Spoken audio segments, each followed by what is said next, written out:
மலேசியாவிலேருந்து நான் சென்னைக்கு வந்தா அப்பா தான் நான் ரிசீவ் பண்ணி எனக்கு வேண்டியதெல்லாம் செஞ்சு கொடுப்பாரு. என்ன அப்படி பார்த்துப்பாரு. அவரோட செல்ல வாரிசு இல்லைன்னா. ஆனா இன்னைக்கு அவர் இல்லாம வீடே வெறிச்சோடி கிடக்கு. இப்ப அவர் எங்க எப்படி இருக்காருன்னே தெரியல.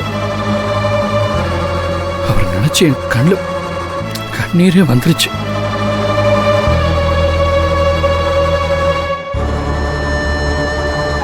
எப்படியும் அப்பாவை கண்டுபிடிச்சு 7 நாள்ல கோர்ட்ல ஒப்படைச்சிருவேன்னு சொல்லியிருக்கீங்க. எனக்கும் அப்பாவை பார்க்கணும் போல இருக்கு. அதனால அவரை கண்டுபிடிக்க என்னோட உதவி தேவைப்பட்டாலும் தயங்காம கேளுங்க, நான் கண்டிப்பா பண்றேன்.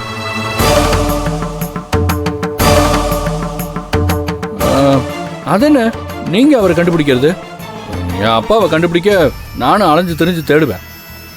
அப்படி எனக்கு ஏதாவது அவரை பத்தி தகவல் கிடைச்சா உடனே நான் உங்களுக்கு தகவல் சொல்றேன், சரிங்களா?